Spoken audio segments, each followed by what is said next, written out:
రైతులకు సంబంధించి ఈ సంవత్సరంలో సకాలంలో విత్తనాలు ఇవ్వగలిగాం, సకాలంలో ఇంకా యూరియా ఇస్తూ ఇంకా ఇవ్వాల్సిన బాధ్యత మా పైన ఉంది.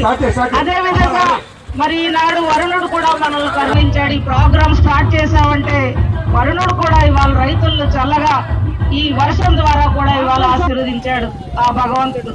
మరి రైతులకు ముఖ్యంగా మన అందరి యొక్క రాష్ట్రంలో పోలవరం ప్రాజెక్టు పూర్తవ్వాలని, మరి దానికి అనుగుణంగా ఇవాళ రాష్ట్రంలో పోలవరం ప్రాజెక్టు ఇప్పటికీ గతంలోనే మనం అధికారంలో ఉన్నప్పుడు 80% చేయగలిగాం. ఈనాడు ఉన్న పనులు కూడా ఏదైతే మరి ఈనాటి మన ప్రభుత్వంలో ఆ పనులు కూడా సత్వరము ముందుకు నడుస్తూ రాయలసీమలో హంద్రీనివా, గాలేరు నగరి మొదలైన చిన్న చిన్న ప్రాజెక్టులు కూడా పూర్తి చేసి రైతులకి ఇవాళ మనం నీళ్ళు ఇచ్చామంటే అది కూటమి ప్రభుత్వం యొక్క గొప్పతనం చెప్పి మరొకసారి రైతాంగానికి తెలియజేస్తా ఉన్నాను. పెన్షన్ పెంచి ఇస్తామని మాట ఇచ్చాం. 4,000, 6,000, 10,000, 15,000 పెన్షన్ ఇవాళ ఇస్తున్నాం. అలాగే మరి అన్నదాత సుఖీభవ 20,000 రూపాయలు 3 విడతలుగా కూడా ఇవాళ మొదటి విడత వేయబోతా ఉన్నాం. త్వరలో మహిళలకు ఆగస్టు 15 ఉచిత బస్సు రాష్ట్ర వ్యాప్తంగా కూడా మహిళలకు ఉచిత బస్సు సౌకర్యం కల్పించబోతా ఉన్నాం. అలాగే 3 గ్యాస్ బండలు సంవత్సరానికి ఉచితంగా దీపం 2 పథకం ద్వారా కూడా ఇప్పటికే మేము మహిళలకి గ్యాస్ ఉచితంగా కూడా అందజేస్తూ ఉన్నాము.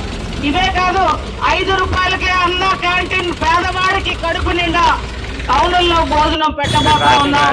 త్వరలో ఎఫ్కోట్ లో కూడా అన్న క్యాంటీన్ ని గ్రూప్ పూజకి ప్రారంభోత్సవం చేసుకోవడానికి శ్రీకారం చుట్టబోతా ఉన్నాం.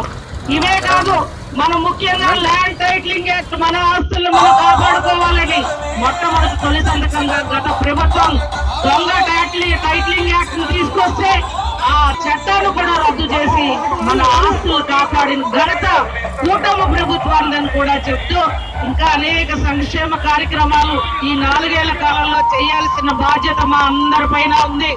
ముఖ్యంగా విద్యకు ప్రాధాన్యత ఇచ్చి తల్లికి వందనం కూడా మరి ఈ మధ్యనే మేము ప్రతి పిల్లవాడికి కూడా 13,000 రూపాయలు ఇవ్వగలిగాం. అదేవిధంగా మరి మళ్ళా ఎల్లుండే ఉచిత బస్సు మహిళలకు కూడా ఇచ్చి మా కూటమి ప్రభుత్వం యొక్క ఘనత నిరూపించుకుంటామని కూడా ఈ రాష్ట్ర ప్రజలకు అందరికీ కూడా తెలియజేస్తూ ఇంకా అనేక కార్యక్రమాలు చేయాలి. మా బాధ్యత తప్పకుండా కూటమి ప్రభుత్వంలో చంద్రబాబు గారు